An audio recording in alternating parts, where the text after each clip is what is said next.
And welcome back to another episode of the Media Boat Podcast, your weekly episodes for news on movies, TV, music, and video games.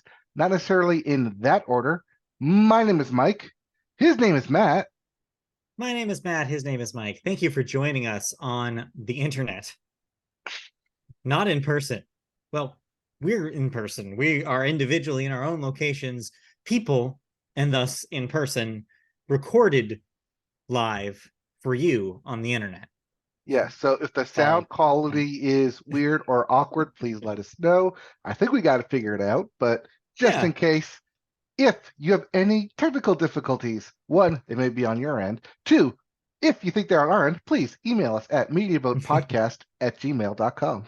Yes, but like Mike said, this is all your news and thoughts about movies, television, video games, and music, not necessarily in that order. This is July the 3rd. We are actually recording this. This will go up July the 4th, your Independence Day holiday in the United States. And this is episode 389, I believe. I think it was 389 last time. Oh. You sure? No, I'm not sure. That's why I'm checking. I think this is 389. And no, this is 390. 390. 389. Okay, I'm a potentially an episode behind on the website then, by the way. I need to double check that I got that. Well, I don't think I skipped one, so. Okay. Anyway, so yeah, let's get rolling as we always do into the show in the particular order. So why don't you get us started with some music? Yes, we're going to get rolling. And as we mentioned in our last episode, this will be the new format, kind of going forward, probably through the end of the year, where we're going to do Tuesday shows now. Yeah. But, Tuesday is 4th of July. So you get a special Monday show. And we start with the music section. We start the music section with the Billboard. And we start the Billboard with the Hot 100. And your hottest song in the land is Last Night by Morgan Wallen. Won't Coming die. at 2, Fast Car by Luke Combs, but not fast enough. 3, Calm Down by Rima, and really it's Selena Gomez. Coming in at 4, Flowers by Miley Cyrus. Once again, sticking around, Song of the Summer. And rounding out your top 5, All My Life by Lil Durk featuring J. Cole. Yeah, pretty much the same old this week. I'm waiting for something to jazz up this list. Maybe next week. It's summer hits. No one's going to pop in here. Hey, Cruel Summer is now a single. Maybe it'll hit next week. We'll see. We'll see. As for your albums chart, your Billboard 200. At number 1, One Thing at a Time. Once again, one more time by Morgan Wallen. Coming in at 2, The World EP2, Outlaw by ATEEZ. ATEEZ. I don't know what ATEEZ. Coming in at 3, A Gift and a Curse by Gunna. Remember Gunna? He's back. Yeah, he's back. Coming in at 4, Midnight by Taylor Swift. She's still around. And rounding out your top 5, SOS by SZA. Also still around. Yep. If you didn't like any of those albums, we have new releases. We do. Starting with My Back Was a Bridge for You to Cross by Anoni. There's also Sunburn by Dominic Fike. The Greater Wings by Julie Byrne. Slugs of Love by Little Dragon. Great name, Little Dragon. Time Will Wait for No One by Local Natives. Is that right? Inside the Old Year Dying. Hey, I didn't name it. By PJ Harvey. But get out of the way because it's TV time. Speak Now, Taylor's version, coming out. That is, of course, releasing for the 13th? Well, 14th. The 9th. 9th. Or sorry, the 7th Oh, I'm all confused. Oh, yeah, 7/7. Yeah, that's right. It's a 7/7 release. So Yes, yeah, it's July 7th. Taylor's version of Speak Now. We'll talk about it next week in full. I will be up at 9 o'clock, 12 o'clock Eastern on Thursday night listening to this thing because I need to know. I just need to know what these things sound like, what those vault tracks are, et cetera, et cetera. you need to hear the Taylor Swift and Paramore collab. Yeah, right. And the Fallout Boy one, Yeah. these could literally be anything. Yeah, it'll be interesting, but we'll talk about that next week. So, Yes, but before we get to that, we have to talk about the news of the past week. So, uh, Material Girl herself, Madonna, is in the news with her forthcoming Celebration tour. yeah, well, you might Well, want it to put was. off the celebration for a second and yeah. Yes, apparently that tour has been postponed, according to an Instagram post from her manager, Guy Ossery. The tour had been scheduled to launch in Vancouver on July 15th. Quote, on Saturday, June 24th, Madonna developed a serious bacterial infection which led to a several-day stay in the ICU. Her health is improving. However, she is still under medical care. A full recovery is expected. At this time, we will need to pause all commitments, which include the tour. We will share more details with you as soon as we have them, including a new start date for the tour and for rescheduled shows. Close quote. So Madonna Yeah. in the hospital, ICU, bacterial infection. So yeah, it seems like she's doing much better now. Representatives have said that after that, first kind of few hours of a scare, she was alert, awake, and communicating with her team. But yeah, when this first hit, a lot of people were very concerned. I mean, she's not, she's getting older, and these kind of things happen to artists like legacy artists like Madonna. And yeah, it looked pretty dire. And so I think a lot of Madonna fans went on full alert and were ready for the worst. But yeah, the good news here is that this looks like this was a temporary thing, not permanent.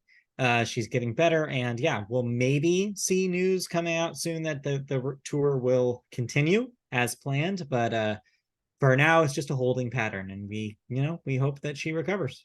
Mm-hmm. I mean, she's up there too at age. Yeah, she's getting there, getting there. So yeah, wish her all best speed recovery. Sounds like it's going good. But yeah, postponement of the tour, celebration, which, you know, once she's back and healthy, it is something to celebrate about. Yeah, you hope. All right. Let's get to our second story then, and kind of a follow-up, I guess, from the rumors that we heard. Yeah, a little bit. Yeah. So we talked about Olivia Rodrigo a couple weeks ago, and well, turns out we were right on the money as she has revealed her sophomore title album, Guts. Guts. Do you have it? Yeah. Do you have it? Yes. Guts will be released on September 8th via Geffen Records. The news follows the announcement of the album's first single, Vampire, which was released on June 30th. Rodrigo's first album, Sour, earned the former Disney star 3 Grammys and went 4 times platinum, becoming the longest-running debut album of the 21st century in the Billboard 200 chart. Her Sour collaborator, Daniel Negro, returned Yeah, returned to produce Guts. Quote, for me, this album is about growing pains and trying to figure out who I am at this point in my life. I feel like I grew 10 years between the ages of 18 and 20. As we all do. It was such an intense period of awkwardness and change. I think that's all just a natural part of growth, and hopefully the album reflects that. Yeah. So we kind of had an inkling, like you said, that this was going to be the case after a big single launch. And sure enough, yeah, we have a date. It's sooner than anybody probably imagined. And yeah, and we were also blessed with that opening salvo. We got the single Vampire. Did you listen to this? I did not listen to this. Oh, okay. Yeah, as much as I'd love to Hit pause. pause this and have you go listen to it, I guess I'll have to take the lead here. Well, as soon as this show is over, I encourage you to watch the video. It's a pretty neat video. I think they did a pretty good job with it. But more importantly, Vampire is a banger. It picks up where a lot of the songs from Sour left off. A lot of people describe kind of the beginning of it as like, oh, this kind of sounds like a ballad, kind of like Driver's License. But Olivia's on the record for saying, I like songs that are dynamic and go places. And sure enough, that's exactly what Vampire does. It just launches off a cliff. And there's some really interesting choices production-wise happening on this thing. Yeah, it's a good time. I recommend you check it out after we're done, because holy crap, if this is an example of what this record is going to sound like, this might be album of the year territory here. Ooh. Yeah, I mean, it's I think Sour was our album of the year, right? I believe it was. Yes, 2021. I mean, yeah, this is an opportunity for her to grow beyond what Sour was, and Sour was already such a high bar to place for herself. I imagine that Guts is going to just be even better. And yeah, just goes to show you, when you're like in the public eye and have all that pressure on you, you have to grow up fast. You have to like adapt to your surroundings. You have to move quickly. And I think that a lot of the themes on this record will reflect that. And I'm looking forward to see what she has to say. I'm sure she will probably say more stuff about being a pop star on this album than The Idol did in 5 episodes. Don't worry, we're not talking about it. Did you keep watching The Idol though? Hell no. No, I bailed after episode 1. I just heard it got worse and worse, and so felt pretty vindicated. But yeah, but in the meantime, at least we have Olivia, and at least we have Guts. It seems like this is a good start to this album cycle, and I'm looking forward to hearing the rest of it. Yep. But I guess it does put the rumors of her putting out a sweet album to go with the Sour album to rest, because it's been a couple of years. It's too on the nose, right? Like, this is better. Yeah. Like, although it is 4 letters, as just like Sour is, and all caps, so she does have a theme going at least. So I assume her third album will just be titled Next. Maybe. Deli. It's just her like chopping up some meat. Let's see, we got Sour, Guts, and TBDT. To be determined tomorrow. Yep. Thursday. TBDE, to be determined eventually. All right. Anyway. Anyway, something to look forward to on 9/8. Yes. Yeah. But did you listen to anything else? That's pretty much it. I caught up with some stuff from the previous week. I listened to the Kelly Clarkson record. Yeah, I think you were right on with your review of it. Better than I expected. I think that she can still write a really solid pop song. Is it something that I'm like raring to return to? Maybe not, but I appreciate it, and it is probably the best thing she's done in a while. So, hey, congrats, Kelly. I think you nailed it. So, but besides that, no, kind of in a holding pattern until Speak Now. Okay. I did listen to that new Jason Mraz album. Okay. Mystical, Magical, Rhythmical, Radical Ride. Yes. I'm not typing all of that. No, you don't have to. And the reason I did put it here in the thoughts, because I didn't realize I finished that album when I was listening to it. Sounds about right. It was in the background. It kept going. I was waiting for something to jump out and catch me, but it's very much that kind of like college vibe. Put it in the background, put it up for like a house party, and don't even think about it. Did it sound like a fedora? It sounded a bit like Matchbox 20, but not the good Matchbox 20. I was gonna say, I don't think he sounds like Rob Thomas, but Wait, is that the one I'm thinking of? No, maybe. You're number 311. I forget. 311. It was very mellow, and it wasn't that like memorable. Clearly. It's baffled you. Well, yeah, All because I got to the end of it, I was like, wait, that was it? right. Okay, cool. Who knows? Well, there you go.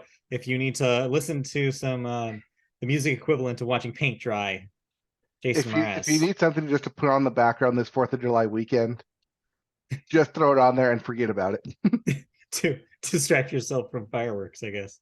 Well, because I assume people will be talking over the music, which is about right where it belongs.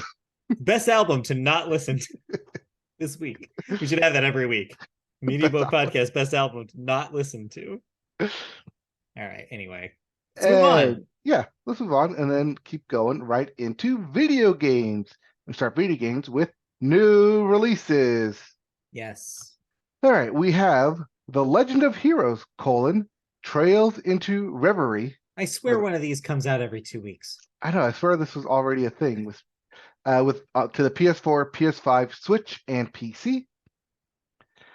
Gimmick with the exclamation point, the special edition for the PS4, Xbox One, Switch, and PC. I don't know, it's a special edition. Then we have 2 single word names in Guilt with a Y. So I assume it's an app. And then Scarf. Both of those are for the PS4, PS5, Xbox One, and Xbox Series X. And lastly, The Valiant for PS5 and Xbox Series X. So basically, not a very big release week. Nope. Keep playing Diablo. Keep playing Street Fighter. You're good. Keep playing Tears of the Kingdom. Keep playing Final Fantasy. You got games. There's no shortage of games right now. There's no shortage of good games either. Oh yeah. All right, but and no shortage of game news. No, so much news that we had to combine them all down into the bits. The bits. And we start with Ubisoft. And apparently Ubisoft. And there are some rumors and rumblings going around that the 4th game in the series, Assassin's Creed Black Flag, will be getting a remake. Yeah. Or at least an up-res remastered version for the PS5 and Xbox Series X. Yeah, unclear. This is reportedly, it has not necessarily been confirmed yet, but seeing Ubisoft's track record, it makes some sense. Also, Black Flag was pretty critically beloved when it came out. It was like one of the last big, huge Assassin's Creed games before they flipped the script with Origins and changed what the series was. It was also the one with the really good ship mechanics that they were going to spin off into their own game. It's interesting, though, the timing of this, because we could be living in a world in which they finally launch Skull and Bones, a game that was inspired by the ship combat from Black Flag at the same time as a remake of Black Flag, which would be hilarious for a lot of reasons. It's moments like this where I realize I've been watching this industry for way too long. But yeah, so there you go. It could happen. It maybe won't. I don't know. Who cares? But Assassin's Creed people like this game, and so they'll be happy. Yeah, I mean, the ship combat was one of the best parts about Black Flag. Is one of the most inspiring parts, especially for the series is going. And to get a remake, I mean, like you said, it does track for Ubisoft to say, hey, remember this game? Yeah. We redid it so you can play it in 4K. All right. Next bit of news here is, you remember that Lord of the Rings Gollum game? Unfortunately, yes. Yes, that was a game that came out that most people are not playing. Oh, yeah. And neither is developer Daedalic. Right. Because they will be officially ending not only support for the game, but internal development altogether, and will only focus on publishing. Yes, so Daedalic was a publisher before they decided to also develop games. So this is not really a change as much as it is, hey, we tried a thing and we're not going to do it again because you guys all screamed at us and said we were bad at it. So yeah, I think this is just makes sense considering the reaction that Gollum got. I mean, I would have loved for them to have a redemption, have a second shot, but it looks like they just, let's just focus on our bread and butter. Let's do what we know. Yeah. So we'll always have Gollum.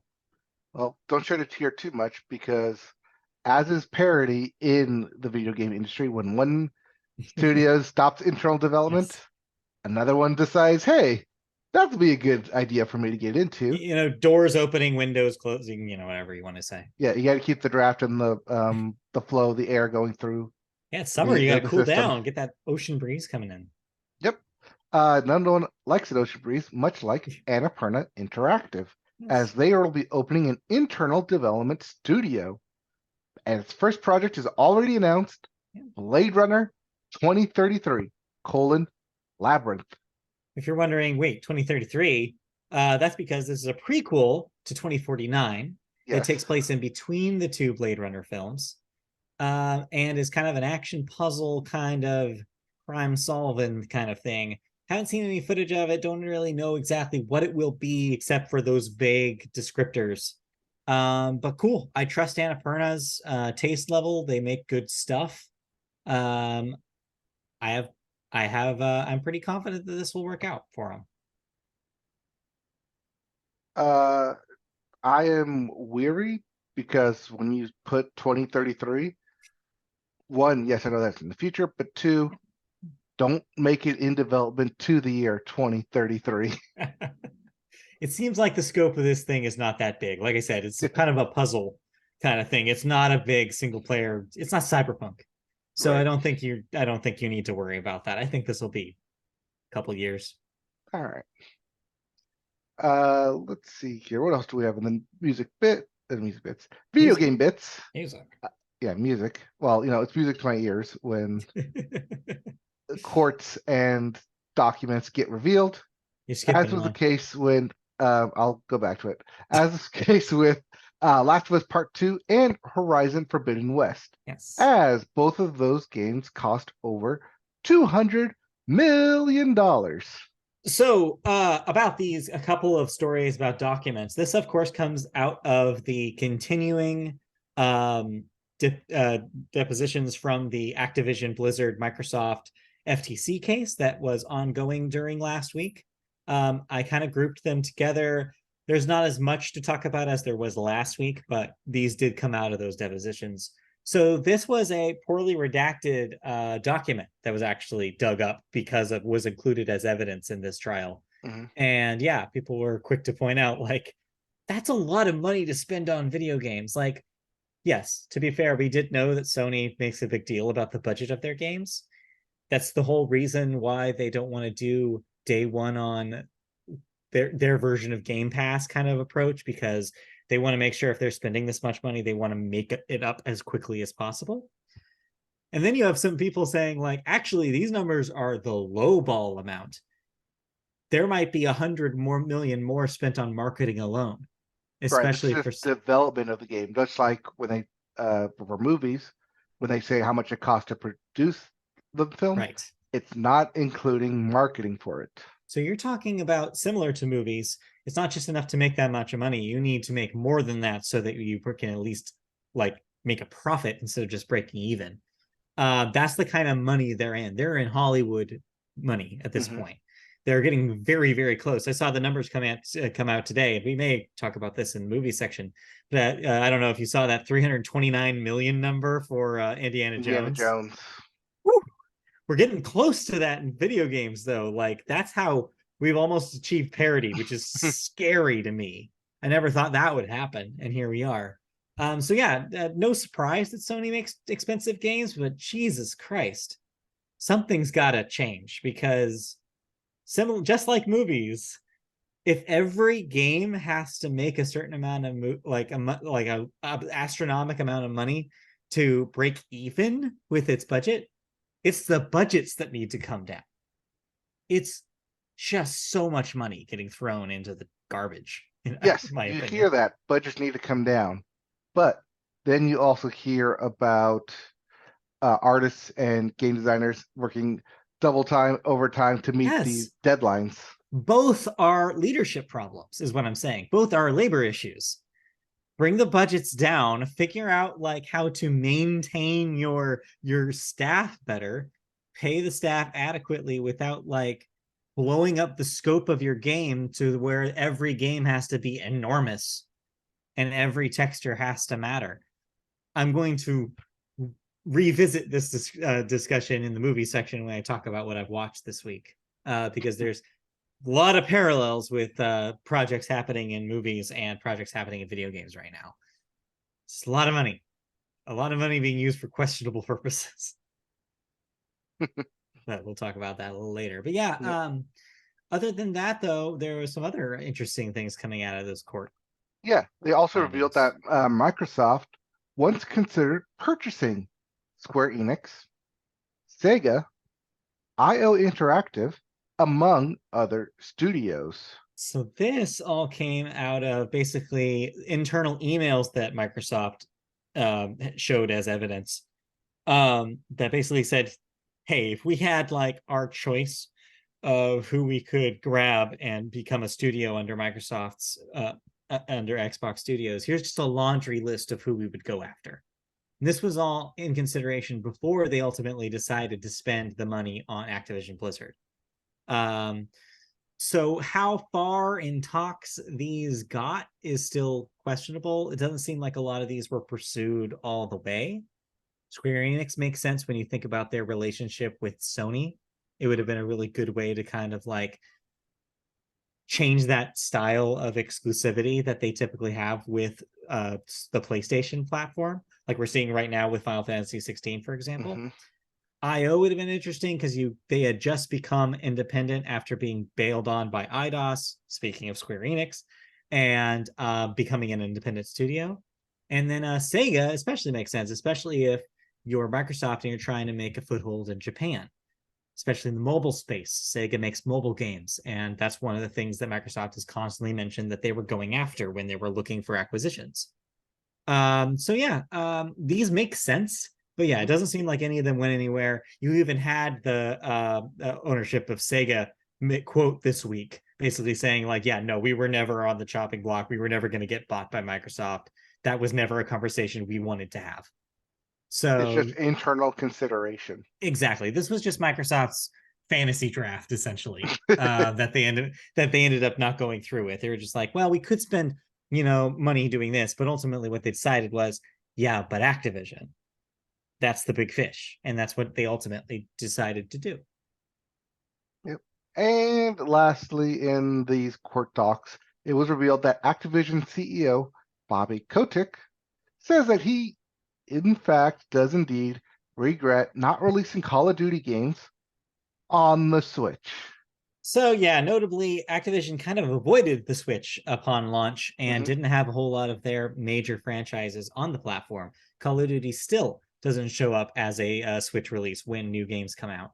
The quote goes on with him saying like, yeah, if we had known it was going to be as successful as it was, we would have been there day one on the platform. But at the same time, like the Call of Duty games got so complicated and visually intensive. I don't know how Switch versions would have ended up working as well down the line. Like Modern Warfare 2 from a year ago, 2 years ago, that would have been a tough magic trick to pull out on the Switch, I think, in my opinion. And you can't do a cloud version of a game that relies on quick ping multiplayer.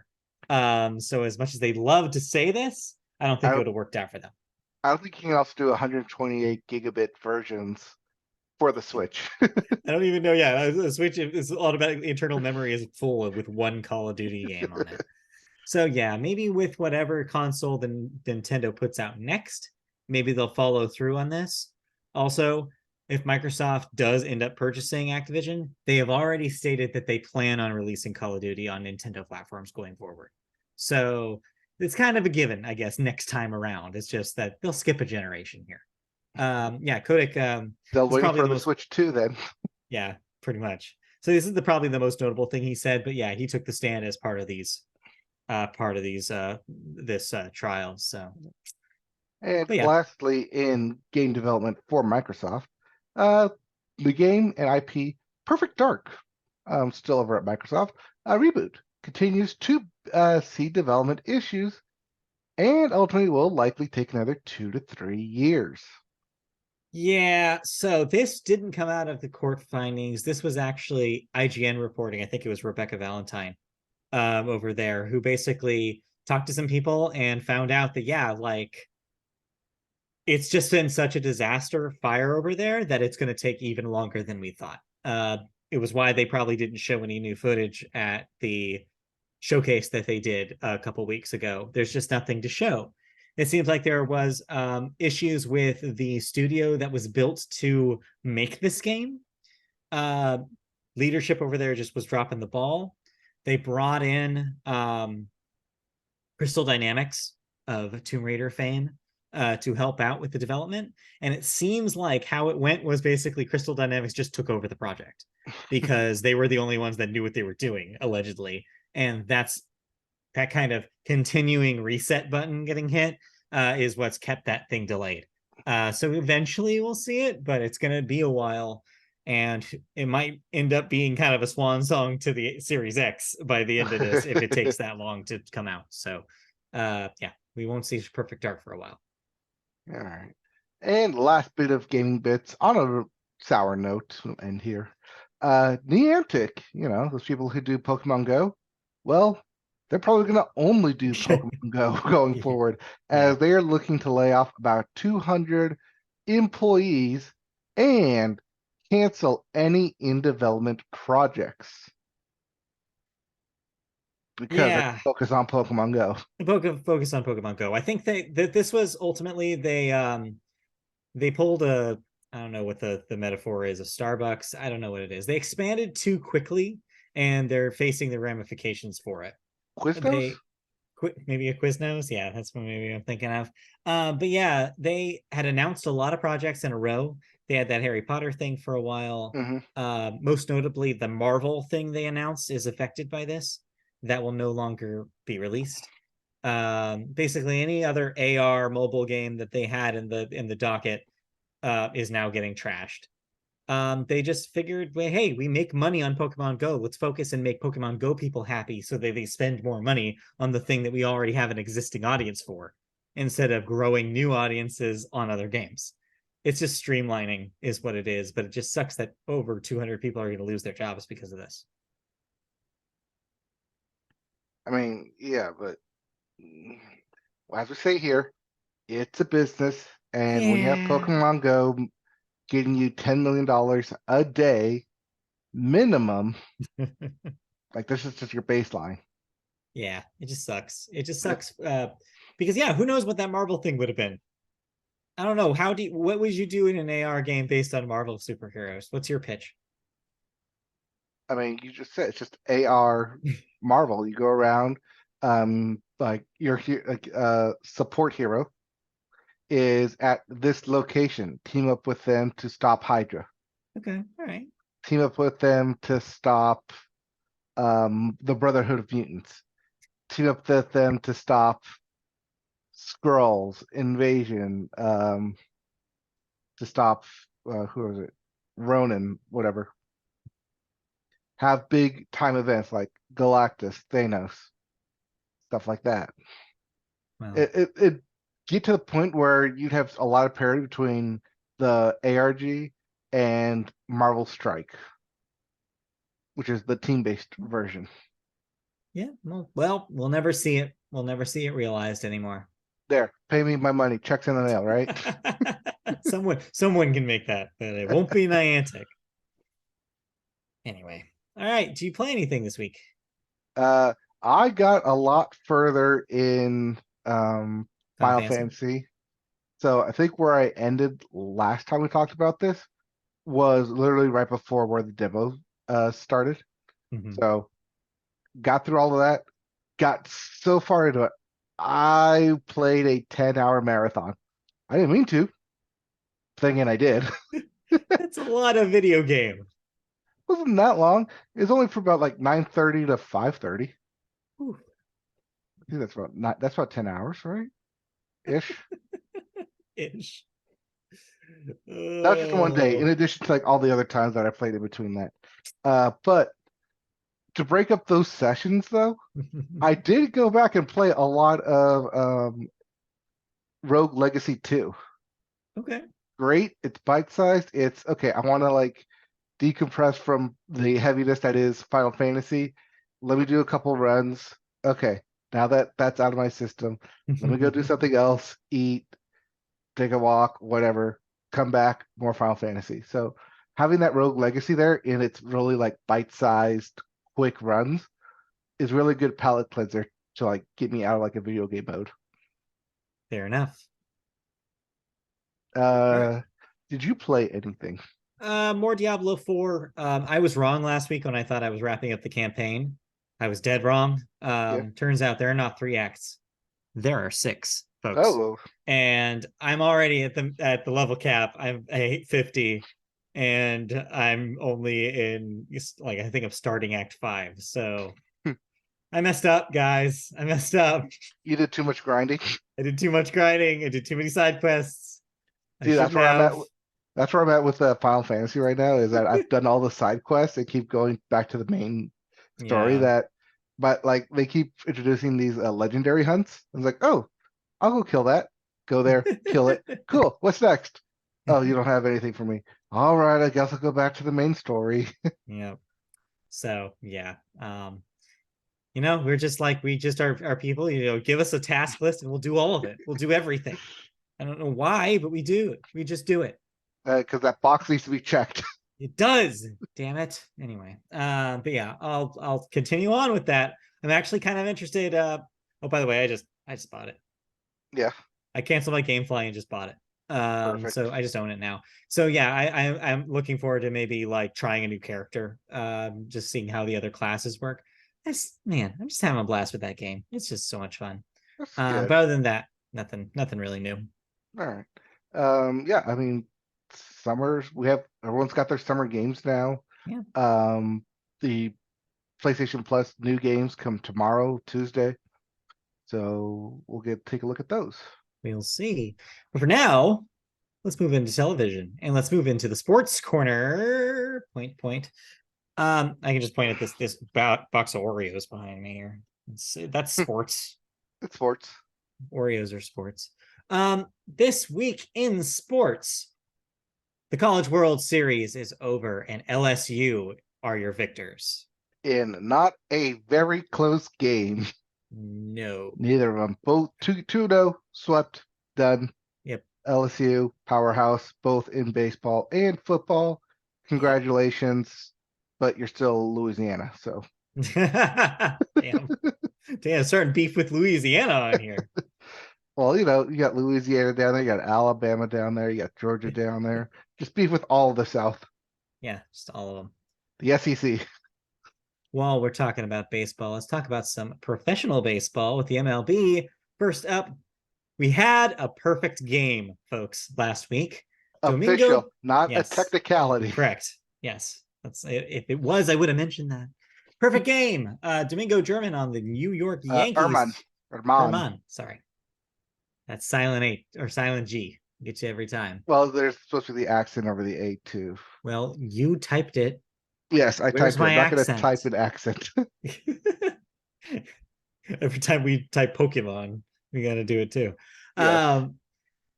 Yes, it was against the A's because the A's could just not have a worse season. But yeah, so congratulations. I believe that was the 24th perfect game thrown in the American League of all time. Yep. First one since 2011. Yeah. So it's been quite some time. Wow. It's also the first no-hitter thrown since Reed Detmer's last year. Yes. So it's been a while since we had a game like that, and hopefully there'll be more, but congratulations for now. Next up in baseball news, as you know, the All-Star break is approaching quickly. We have one more week of games, and then they take a little nap. Oh, wait, no, they don't take a nap because All-Stars get to play the All-Star game, and we now have our starting lineups for each league. The American League, we have Jonah Heim of the Texas Rangers. We have Yandy Diaz for the Tampa Bay Rays. Marcus Semien for the Rangers. Hear a lot of Rangers names here. Josh Jung from the Rangers. Corey Seager from the, Rangers. Mike Trout from the Angels. Randy Arozarena from the Rays. Aaron Judge from the Yankees. And Shohei Ohtani is your designated hitter from in case it wasn't made obvious, the AL West is the bulk of the AL All-Stars. Yeah, sucks to be in the best division in baseball, doesn't it? Six of Anyways, the nine positions. sucks. Moving on to And the National League wait, and the starters. other ones, the other three are the AL East, the Yeah. Rays and Yankees. Yeah. Yep. That's it. Sucks to be the AL Central. Yeah. Yeah. Really, really does. The National League starters are Sean Murphy of the Braves, Freddie Freeman from the Dodgers, Luis Arias from the Marlins, Nolan Arenado from the Cardinals, Orlando Arcia from the Braves, a lot of Braves here, Ronald Acuna Jr. from the Braves, Mookie Betts from the Dodgers, Corbin Carroll from the Diamondbacks, and JD Martinez from the Dodgers. Yeah, Not a whole lot of three, representation from a lot of teams here. no, you got three Dodgers there. You got three Braves there. Once again, the West and the Yeah. East. And yeah, no AL Central or NL Central. Yeah. Oh, wait, yeah, the St. Louis. Nolan Arenado is the sole, the lone man from the Central. Yes. Might as well mention this is a good opportunity to mention that hey, if you've been keeping track of Shohei Ohtani's season, he's had a stellar June. He had the most homers in 1 month in Angels franchise history this month, or this past month, with 15, I believe, by the end of it. Just an incredible run. He is now still the league leader with 30 homers to his season, or 31 as of last night, or 32. I forget. He keeps going. Mm-hmm. And apparently he's already outpacing Aaron Judge's pace last season in his MVP season. So I wonder how that MVP voting is going to go this year. He's also 4 points off of the batting average for the Triple Crown title. Oh, yeah. And also he pitched like the last 3 pitching appearances, he's struck out more than 10 batters. Each. Each. Not total. Each. You know. Well, I feel like I don't even need to say that. It's got to be the higher end when we're talking about Shohei Ohtani. And so, yeah, I don't need to surprise you. He will also be pitching in the All-Star game. Yes, he may even be starting. Yeah, who knows? And once again, we'll have starting pitcher Shohei Ohtani and leadoff batter Shohei Ohtani. I mean, the man, you can't get better than that. Like, he's showing over and over again that we're witnessing, like, talent we've never seen before. Yes, it is one thing to note, though, that the All-Star game will be in Seattle this year. Where's the honorary Seattle starter? Where is he? Not here. I believe it is required that it's somewhere in this game. There has to be at least one Mariner. So he's in here somewhere. I think he's pitching relief. Yeah, Luis Castillo. He'll pitch relief, so he'll probably get the 9th. Right. Yes. Come into close. Their ace at least is in the game, so that's something. Yeah, looking forward to All-Star game. No word about the competitors in the home run derby yet. I feel like we would have heard that now, but I haven't seen anything. I don't think I've seen it either. So maybe we'll know before next show, but we'll see. Anyway, let me do real quick here. Oh, we do have names. Okay. Adley Rutschman from the Orioles in his first debut. The polar bear himself and back-to-back title winners, Pete Alonso, will be competing in his 4th derby. The Rays, Randy Arozarena. Right.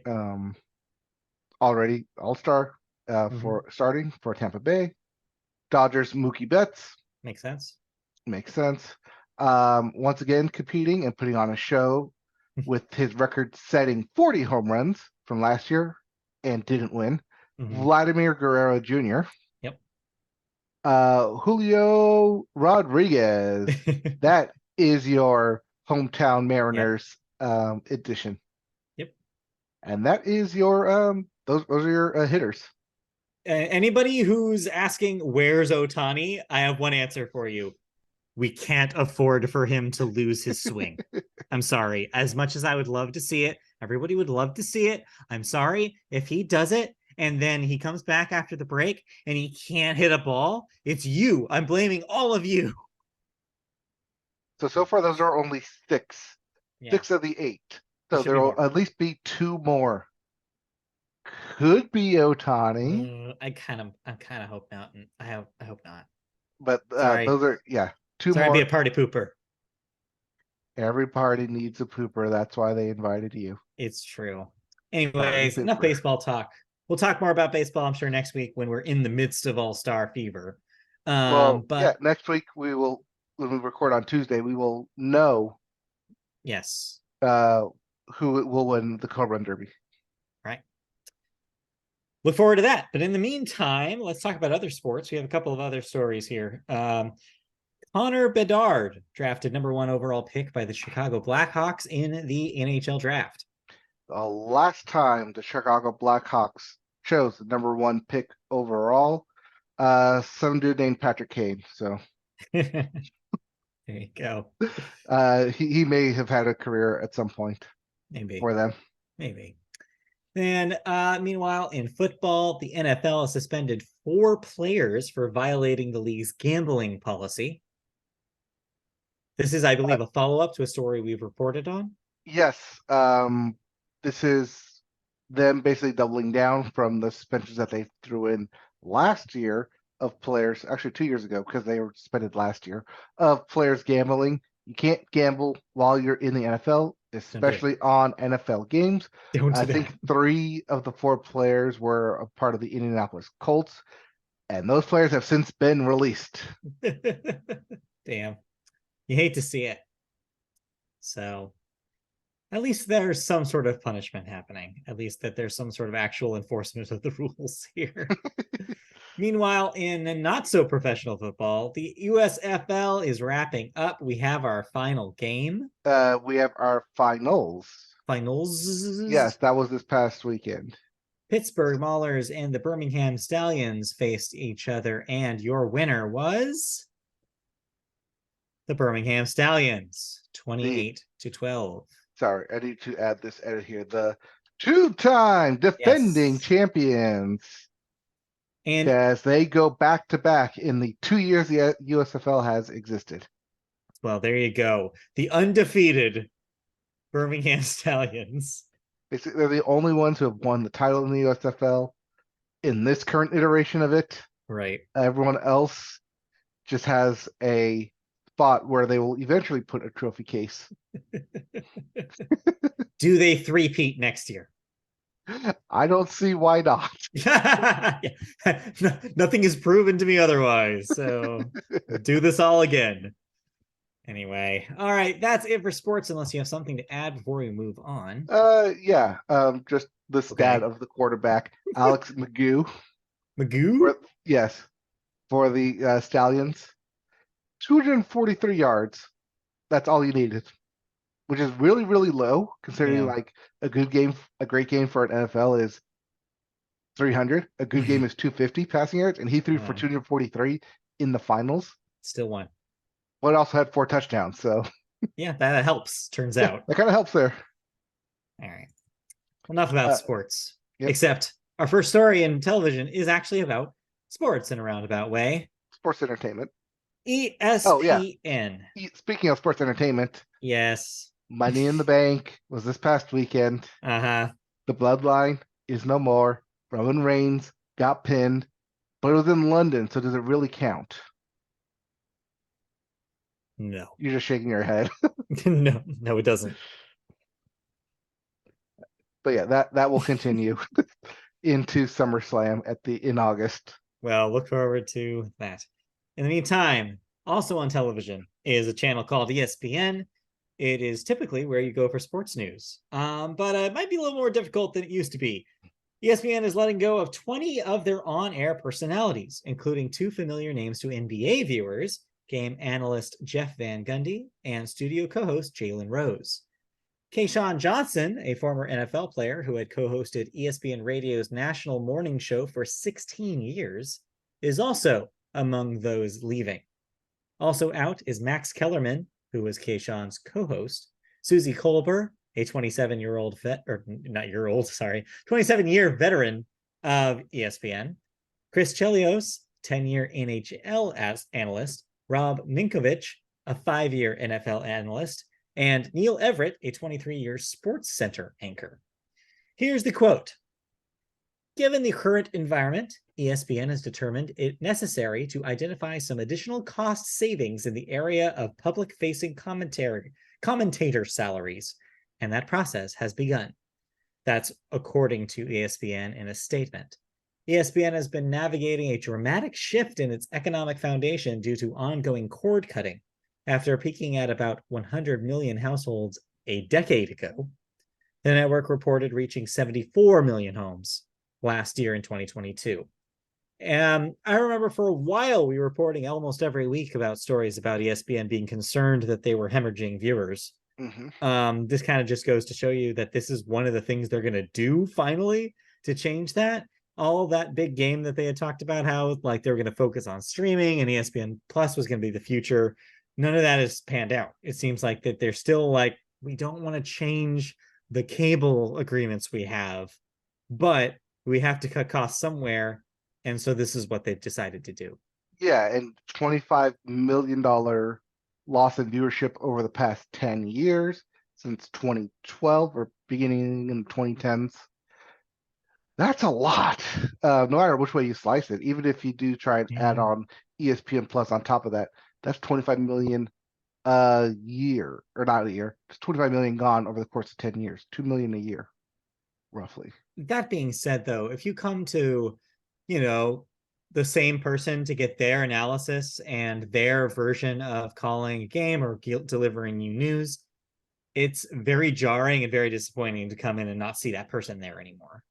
This is probably going to lead to a lot of people having their responsibilities doubled or tripled up, potentially. A lot of people are probably going to be used in multiple situations when you had before specialists in these different roles. You're not going to see that. Well, it's twofold. It's both that you're not going to see the familiar faces, but also you're going to see a bunch of new faces, probably some people who were part of the ESPN college rotation, getting the call up because salaries, they don't have to pay they pay them in the newcomer fee and not this established fee. So I don't know. I don't love it. I don't like it. Not know where they're going to go. There are these specific branded sports networks that they go to. There's also CBS, NBC, if they still even have their sports division anymore. Whatever remains of it. But like CBS and Fox would probably be the next two that they would probably jump to. Well, we'll see, and we hope that they all find their feet. Let's move on to our second story. Speaking of finding feet, we're going to have to wait a little longer to find out about SAG-AFTRA's feet and whether they'll get tired by standing on a picket line. Because we're not reached a decision yet. Yes, I was promised a decision. Sorry. I was promised this would end on June 30th. Sorry, SAG-AFTRA and the AMPTP this week agreed to extend their current film and TV contract dispute, or discussions, I guess you could say. It's not a dispute quite yet, until July 12th to allow bargaining on a new deal to continue. The current contract has been set to expire Friday at midnight Pacific time, after which it would have likely meant a second major Hollywood guild would be on strike against the studios. The extension now is only 10 working days, but comes amid a looming 4th of July holiday tomorrow, when most of the town typically shutters for a stretch of time anyways. An insider said this evening, quote, or that evening when this was written, quote, Friday. Yeah, they'll probably be talking a bit over the weekend, but they really won't get back to the table until after the holiday. Makes sense. End quote. Under that scenario, that gives the sides an additional week to try and make a deal, though a deal or a strike could come at any time before that deadline, if ultimately something doesn't give. We watch. Strike watch is back on at least until the 12th, or maybe they make a deal. Who knows? So because they extended it 2 weeks, 10 days, it does feel like they are closer to a deal than the writers are. Yeah. Otherwise, there'd be no reason to extend it those 2 days. Right. They would have already said no. Yeah. Otherwise, they would have just said, yeah, okay, we'll strike during 4th of July. It could be that SAG wanted to not take away from the holiday, even though it's on a Tuesday. But Who I don't know what they're knows? gonna do. Who knows what they're gonna do? Yeah, ultimately, next time, I guess we'll be able to talk about what has happened That's what because we said last time. we should know by the next time we record. Well, maybe not No, actually. We no, we record the won't. day before the final day. So unless an early decision is made, we won't know. So we'll figure it out. Hopefully they get what they have bargained for, or else yes, we will see a strike. Yeah, the 12th is a Wednesday, just so everyone's aware. We'll find out what Yep. happens. In the meantime, you've been watching some television. Yes. What do we want to start with here? I haven't talked about this before, but the Righteous Gemstones season 3 is back. It actually premiered the week after Succession ended, but then again, The Isle also premiered that week, so we were talking about that instead. Right. But they're back. The religious comedy take on what's basically Succession is back with Danny McBride in the lead role, and it is once again just completely ridiculous. This is what Succession is or should have been, except it's a comedy. Right. It's just a family, just dysfunctional family that tries to keep face for everyone, but behind the scenes, they're just all terrible people. And I'm here for it because, unlike Succession, they're not playing it straight. I mean, they are playing it straight, but in the show, the characters just take themselves are so full, so seriously, but then also realize just how much of a fool they are that you're allowed, not really allowed, but like it's more comfortable to laugh at them and with them with everything that they do. Yeah. So Dan McBride, once again, creator of the show, you're knocking it out of the park. Congratulations. Enjoying season 3.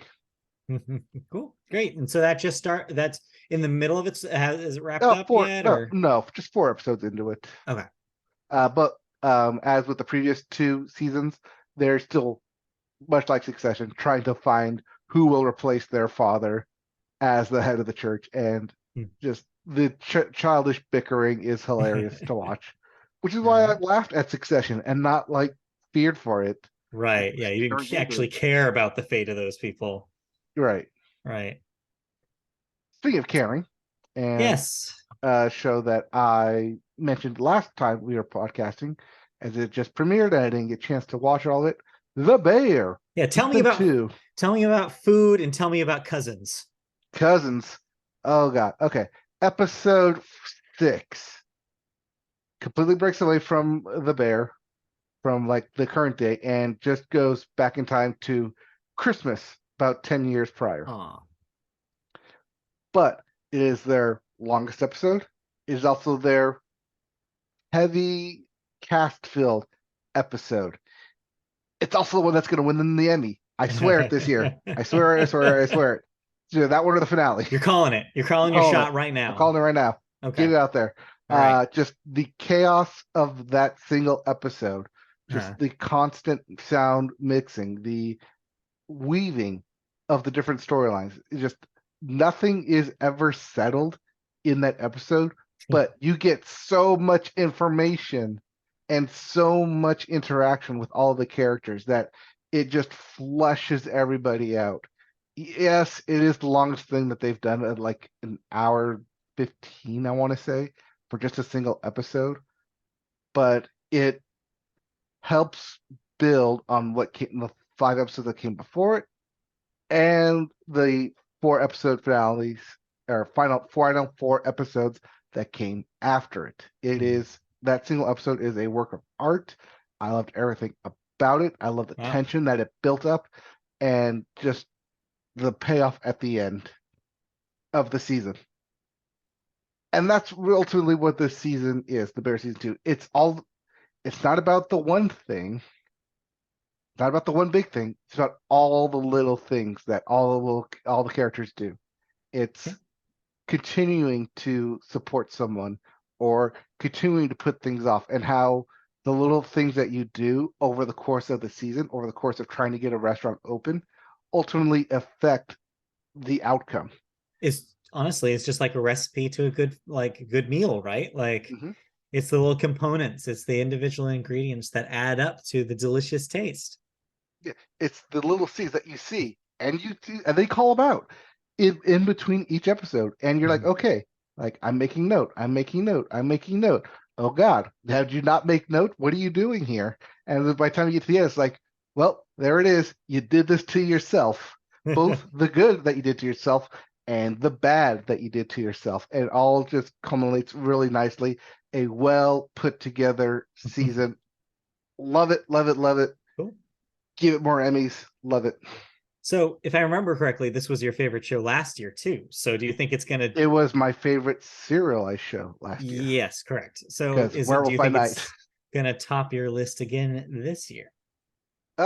Depends because we have the after party coming next week. We do. Season 2. We also had Poker Face this week, this year. Earlier this year, yes. It's gonna be tough. It's gonna be tough. I'm starting to fill out my 5 though. Starting to fill out my top 5 though. Don't get ahead of yourself. We could be surprised by something out of left field. Who knows? Yes. All right. Bachelorette, number 1. Let's move on. Unless you want to talk about anything else. The final episodes of Pokemon Journeys is up on Netflix, the English version. So Wait, if you've been waiting. which ones though? Is it still the end of the competition or the wrap-up episodes with Ash saying the goodbye end to of the everybody? competition. It's not the wrap up. So not the ones I've It's been not waiting the for. epilogue. Okay. No, it's not the Then epilogue that you've been waiting for. Then I'm still not down. But if you care about the tournament arc, then yes. Yes, the tournament arc officially wraps up. That is available on Netflix in English to watch. Yes, correct. If you haven't been spoiled somehow. But that is available on Netflix, and very soon, yeah, those final 10 episodes or 11 episodes should be coming end of the year. I want to say they usually do in like 2 months chunks. Yeah, I think so. So soon. Yep. All right. With that, then let's move on into some cancellations and some renewals for y'all. What am I no longer watching? You're no longer watching the CBS reboot of Magnum PI as they pulled the plug after 5 seasons of that. Bringing it back to the mainland. You got to get your mustaches somewhere else. Sorry. Breeders on FX will end after 4 seasons. The other 2 on Max will end after 3 seasons. Reservation Dogs on FX and Hulu will end after its 3rd season. Oh man, I didn't know this. Single Drunk Female ends after its 2nd season. Are you kidding me? Announced this week after you were praising it. I'm not going to get a 3rd season? Come on. We're going somewhere. Well, watch it go to Hulu eventually. Fingers crossed. Somebody pick that up. Pick it up, please. Well, I don't know. You can't write for it yet. Sorry. The Watchful Eye canceled after 1 season on Freeform. Hi Desert. Cancel after 1 season on Apple TV Plus. The one thing coming back this week is From on MGM Plus. It'll be give it a 3rd season. Yep, that's it. Just From. I can't believe we've over the last few years we've had shows called From, See, and You. This means nothing. None of these mean anything. Any more helping verbs? That's all we got so far. All right. Unfortunately, we do have a few deaths to get to this week. Let me put the sad face up. Deaths this week. We have Bobby Osborne, age 91, was a bluegrass musician with, you guessed it, the Osborne Brothers. Famous. Yes. Band, yes. the Osborne Brothers. We have Ryan Mallett, age 35. Oof, that's young. A football player for the Patriots and the Texans. He was drafted originally to be the heir apparent to Tom Brady. Drafted back in 2011, was their highest drafted QB since, only to eventually be succeeded by the good-looking Italian man himself. Yes. Well, RIP. That's brutal. That's brutally young. I don't want to get macabre here, but do you know what happened? Drowned. Ooh, yikes. Tide took him out to sea. Careful in those waters, especially over the holiday weekend, people. Careful. Yep. Anyways, lastly, a Hollywood legend, Alan Arkin, age 89. Actor, was in Little Miss Sunshine, Argo, won an Oscar in 2006. Yep. Famous actor. Oh yeah, a lot of classic roles. I hadn't seen Little Miss Sunshine until like late last year. I had Hmm. missed it completely. Man, still holds up. Great movie, and yeah, he's amazing in it. He's like Yes. one of the best parts of that movie, and a Isn't huge that the plot point. Oscars that he won? Is that the 06? one he won for? Oh I want to six. say so, yeah. That sounds right. All right. That'll do it for deaths. Let's move into movies. Speaking of movies, and we always start that with the weekend box office numbers. So there's two here, Oh, okay. but because we went through 2 weeks. Yeah, but from now on, we'll only be reporting on the one that just happened. Yes. This is a stopgap measure. Yeah. Well, maybe you can go to this past week, but stopgap because nothing really came out the previous Yeah. week. Well, I'm sorry, No Okay. Hard Feelings came out to 50 million, but only was the fourth. Otherwise, Yeah. Spider-Man Across Spider-Verse did get jumped back up to the number one seat with 19 million the previous week. Right. But for our purposes, let's just move to this past weekend where you had Indiana Jones and the Dial of Destiny premiere to a slightly disappointing $60 million. Only slightly disappointing when you consider the massive budget that we mentioned earlier. Mm-hmm. Number two, Spider-Man Across the Spider-Verse with another $11 million. I was about 15 of that. Number three, Elemental with $11 million, actually moving up from the previous weekend. I saw that word of mouth actually did that movie some good.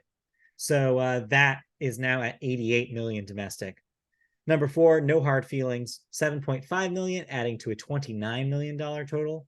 And number five, wrapping up your top five here, Transformers Rise of the Beasts with only $7 million. That's at 136 domestic. Want to mention here at number six, your other debut this week, DreamWorks' Ruby Gillman Teenage Kraken only made $5.2 million. And it sounds like they're already cranking up the digital release for that thing to later this month, the 18th specifically. So you won't have to wait very long to see that one at home. It looks like they just completely called the actual release a wash. Yep. Ruby Gilbert, Teenage Kraken. Exactly. Need that Twitter account that makes everything that fits into the Teenage Mutant Ninja Turtles Yes. song into the Turtles logo. Yeah. I'm sure they did it. Anyways, let's talk about new releases for this coming Friday. No more of this being confused about what just came out and what's actually coming out. We're doing this in the middle of the week now, so we can do the next Friday. So this week, we have a double dose of genre films here. We have Insidious, The Red Door. So get your horror on. Ooh. And Joyride. That is, I think, for the producers of Crazy Rich Asians. It's a coming of age. Let me find my birth parents. Yeah. I want to say they're going to somewhere in China. Sounds right. Thailand, maybe. Yeah. But yeah, it's kind of one of those movies. One of those movies, he says. a building's Roman, right? If you want to be really fancy with our film degrees. Yeah. Anyways, let's move on to movie news. Our movie news bit is about the new Superman. We have a new Superman amongst us, folks. So while the SAG-AFTRA is not on strike, people can still be cast in things. Turns out, yes. So Superman Legacy's cast has been announced, at least our big stars. Superman will be played by David Corenswet. Am I pronouncing his name correctly? Because it sounds terrible. Cornsweat? Corenswet. It either sounds like you're saying my Corin's wet, or it sounds like Corin is sweating, like someone named Corin and they're sweat. Yeah, Either way, Cornsweat. it's not. It doesn't have a good mouth feel to it, unfortunately for David. Would you prefer his middle name? Picard? Is his middle name really Picard? It's Packard or Packard? Packard. Packard. Oh, that doesn't help. None of this helps. This is whatever. David. I guess previously he's been in Pearl and The Politician. He has been set to play Superman, while Marvelous Mrs. Maisel herself, Rachel Brosnahan, will be on board to play Lois Lane. This, of course, is James Gunn's new Superman film and the film that hits reset on the DC universe. With 2 roles now locked up, Gunn will now look to fill the shoes of the arch nemesis, Lex Luthor, as well as other supporting characters like good old Jimmy Olsen. So we'll see. Always appearing Jimmy Olsen. So yeah, Pete Davidson. as Jimmy Olsen or Lex Luthor. Both. No. Actually, that's a good question. Somehow neither really work, but Somehow I believe if you do Lex Luthor, just put you add the extra bags under his eyes. shave his head. Yeah, Shave good villain. Leave the tattoos. Yeah, everything else is fine. Just have him basically improv, and you got it. Yeah, I don't know. What do you think about this? Do you know anything about this David Corenswet, or is it pretty much kind of a nobody? Pretty much a shot in the dark. The one tweet that was circling when it was announced was him saying that he'd love to play Superman. This was 4 years ago. Wow, what do you know? He tweeted it. Speaking of calling your shots, the man was Babe Ruth. Yep. But with casting. Yeah, but apparently he was literally the shortlist, and then Rachel Brosnahan was one of 2, and they actually did some test screenings with full makeup and costume, and that's how they got the roles. Cool. So congratulations! I think it's also the biggest disparity in height, with David Corenswet being 6'4" and Rachel Brosnahan being 5'3". All right. That'll be fun to watch. Get your tall Superman. Get your apple crates to have her stand on, I think is what actually happened. Borrow them from Mission Impossible set. I mean, Tom Cruise uses them all the time. Let's move on to our second story here. Sorry, I had to get a dig in. Comic-Con is coming up, but it's not going to be like your typical Comic-Con this year because of all sorts of things. A number of the major studios have decided against having a presence at the Fan Fest, which is scheduled to kick off in San Diego on July 19th. Deadline has confirmed that Universal Pictures, Marvel Studios, Lucasfilm, Sony Pictures, and Netflix are among those companies not planning to attend in a major way. Given this uncertainty, the studios decided against planning a major presence in case the actors, as well as the writers, are unwilling to attend. Like maybe they might, be busy holding a sign. No, they'll attend. They'll just be outside. Right, just out there. It is the latest blow for Comic-Con, which was forced to cancel its main event back in 2020 and 2021 as a result, of course, of COVID-19. Missing from Disney, Haunted Mansion, The Marvels, and Ahsoka. From Universal Pictures, The Exorcist and the Last Voyage of the Demeter. And from Netflix, Stranger Things and the Three-Body Problem. So, as a Comic-Con expert, does this mean that the comics are back in charge of Comic-Con this year? This means that the news coming out of Hall H will be crickets. Well, not necessarily. Wait, crickets is that a superhero I don't know about? Is that a big movie that the Fox? It's a yellow cricket. Cricket. So while the DGA has made its contract solidified and signed, yes, directors of these projects can show up and talk about their projects by themselves. But that's it. Yes, by themselves. They can't have any producers. They can't have any actors. Can't have any writers up with them. So it would just been the directors talking about their projects. And no one wants studio to see heads. That. Yeah, just directors and studio heads saying what's expected to come. But we could tell you who we've signed. We just can't have them here. And maybe we can't tell you that they've signed because when the contract for SAG-AFTRA go out, maybe they drop for the project as well. Right. We'll find out. But yeah, so don't hold your breath for big news coming out of Comic-Con unless you actually care about the comics, because that's probably what you'll hear. Yes, all the panels will be filled with actual comic book news. So it's almost like a throwback in a way. Yeah. Yeah. I don't know. Something actually kind of nice about that. Speaking of kind of nice, I watched 2 movies this week. Not one, but Not 2? one, but 2. One in an actual gosh dang theater. So yeah, I'll do that one first because I'm not going to go too long on it. I saw Spider-Man. You finally saw Spider-Man? Finally saw Spider-Man. I mostly agree with everything you had said on the show, and I say mostly because while I agree that yes, it is a visual feast, just like there are so much creative animation happening here. The effects are wild. The things that they accomplish with the form of animation are like nothing else that I've seen, nothing else that's probably been on a theater screen before. They continue to raise the bar with what's possible with animation. And there's no way around it. Like, that's awesome. And I'm glad that it's happening. Story-wise, I do think they nailed it with the storytelling here, both propelling the story in an interesting direction, as well as getting those intimate moments with family stuff, with character moments, like that stuff, without skipping over it, without like just focusing on the action. There's a good balance, I think, in this film, with getting that emotional storytelling at the same time as you're getting the big, expansive comic book lore storytelling. I still think I prefer the first one. I think the first one has a little better of that balance. I think it nails that balance. Also, for some reason, this may just be me, I felt like the action sequences in the first one were just a little bit more readable. I think the second one, they try so much and throw so much at you in some of these set pieces that I was like, wait, where am I here? Like, I couldn't really find my my anchor in a lot of these because the set pieces were just so enormous. You're talking about the big spider chase.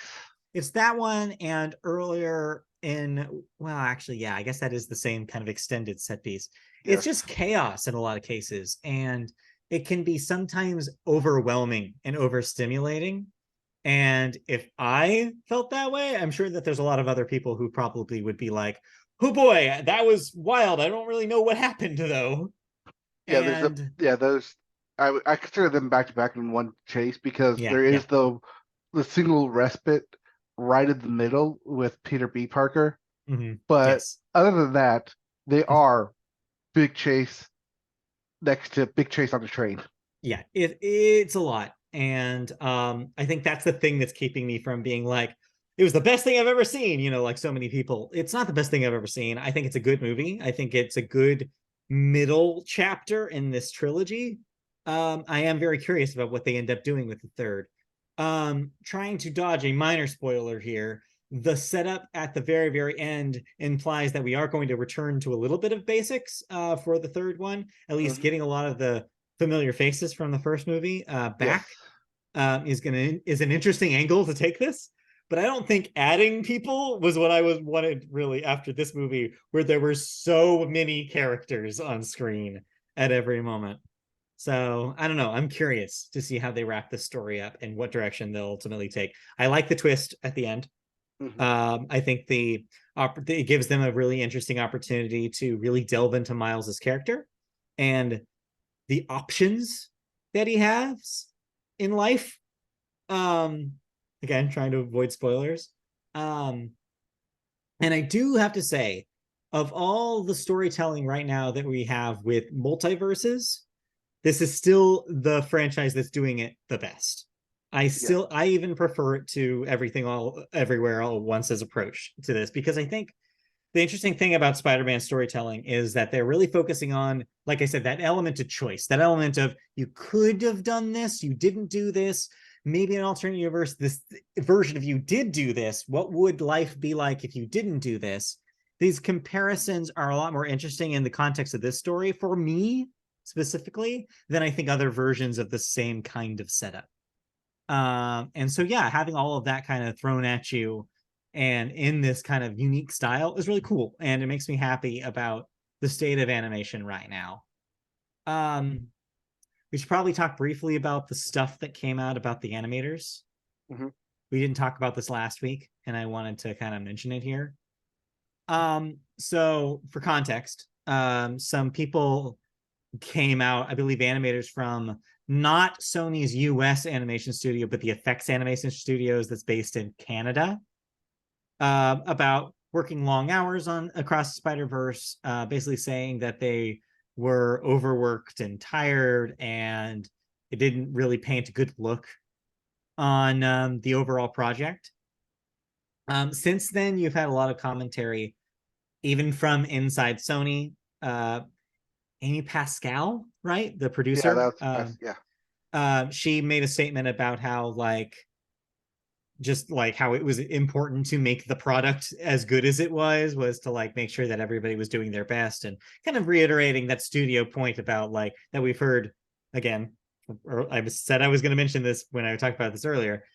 Video game studios, we've heard a lot of very similar, especially Naughty Dog with the Last of Us games. We've heard similar arguments about like, well, our bar of quality is just so dang high that that everybody has to give their 110% to this project, and that's why we keep that bar high, because we want the best possible thing.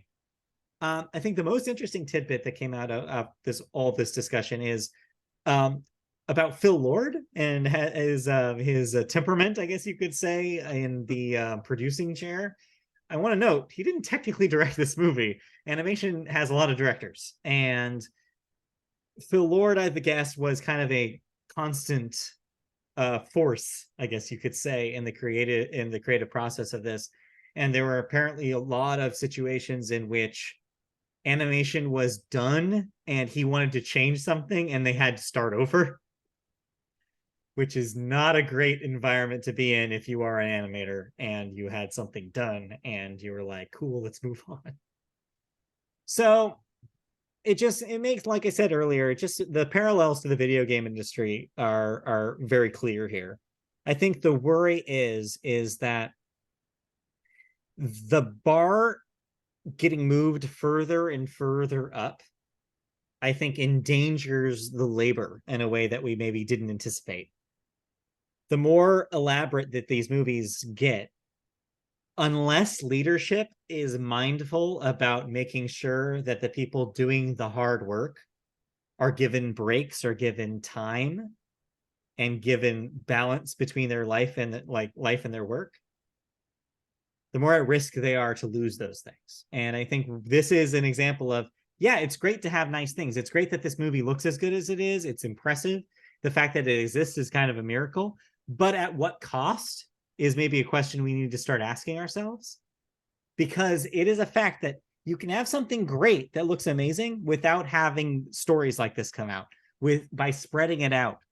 Maybe delay it a little longer. Maybe don't make one board member happy to give these people a freaking break. It was delayed though. Yeah. It was supposed to come out in April of last year, and then pushed to October, and then pushed again to June of this year. Yeah. So I've seen that aspect of it, is that with the upcoming Beyond the Spider-Verse scheduled to come out in a year, that a lot of the same animators are coming out and saying that even they don't think it's going to make that 1 year deadline. No, I doubt it will. And I just wanted to kind of say, like I think my worry is that the scope of these projects is so ambitious. But where is that ambition coming from? It's coming from idea people. It's coming from people who are like, yeah, it would be great if this looked like this. Go do it. And yeah, I'm not saying that Phil Lord and Chris Miller don't know what they're talking about, because they, started in the animation industry. They know what this is. They know the kind of work that goes into this thing. I'm just worried that if you get an Oscar and all of a sudden you're like, wait a minute, how much bigger can we get? How much better can we get? And the scope, you can't let the scope outpace the labor. And that's my worry. So with that said, I watched a movie that is both a example of maybe what scaled down labor can do, and also the dangers of your studio not being behind you. So we had reported on this before, but Nimona, now available on Netflix, and a former project of Blue Sky Studios, RIP, is finally out for the world to see. And there was a hot moment where everybody thought this thing was dead. But the good news is it survived. In case you missed the context here, Blue Sky was working on Nimona. It is an adaptation of a graphic novel written by the creator, or I guess the creative creator, because it was based on existing property, She-Ra, which was a DreamWorks animation television series for Netflix, I believe. This was their project, that an adaptation of their graphic novel. It was originally going to be a project with Blue Sky Studios, most famous for the Ice Age movies. They got bought in the Disney purchase of Fox. Disney then proceeded to delay the Nimona release for 2 whole years. They skipped 2020, they skipped 2021. And then ultimately at the end of 2021, as we reported, they shut down Blue Sky Studios. They just decided that they just weren't willing to have another animation studio under their umbrella when they already have Pixar and they already have their internal animation studios. So yeah, a lot of people were naturally disappointed by this, because the thing about Nimona, and this was widely reported in its development, is that it prominently features a gay relationship and is in itself a metaphor for the gay and or trans experience. And I think that scared the pants off of Disney. That seems to be the story, was as one of the reasons why they kept delaying it, beyond the complications of having another studio on their books, was that they did not have any idea of how they were going to put this as an international release because of the content in the movie. And so thankfully, though, all this horror story has a happy ending. It got saved by Annapurna, who has now put out the final release here for Netflix. So are you planning on watching this? I'm curious. No, I didn't realize that it was released. No, I didn't. I don't think Netflix is the one like telling me to watch it either. And that's my worry. I'm worried that this thing is going to get buried, but I'm going to say something. I don't know if this is going to surprise you. It might be my favorite thing I've watched all year. I saw you tweet that. Yeah, I liked it better than Spider-Man in a lot of ways, and it surprised me how much I liked it. This movie is fantastic. I think it's an instant classic. It's extremely heartfelt, it's extremely emotional, but it also has really exciting action. The animation is impressive. It's not Spider-Man. I just want to get this across. When I mentioned the difference in labor, I did that on purpose. The animation is good. I love the facial animation. There's a lot of wonderful takes in this movie. Like, there's people obviously put a lot of hard work into this, but it looks closer to something like Arcane, the series based on the League of Legends stuff. Yeah, it's kind of got that cell shaded kind of look, where sometimes it looks like it's 2D, but not really. It's like it's fully like 3D animated. But there are moments where it does trade in like more sparse, undetailed environments. That way it's like a little clearer and cleaner. And so at first glance, you might be like, oh, this looks a little cheaper, but I think it's a stylistic choice as opposed to being a budget choice, but also it's a smaller budget. They're working with smaller resources here, and you can definitely tell. So don't go in thinking that it's going to be a big visual feast on the level of something like Spider-Man, because again, that bar is pretty dang high now. And I feel, though, the nice thing about animation is there's a spectrum of options, stylistic options within that. And you don't always have to be the best looking thing in the world. But I honestly think that they did a really great job, and there's a lot of heart in the way this movie is animated. All the characters are really unique, especially the lead character, Nimona.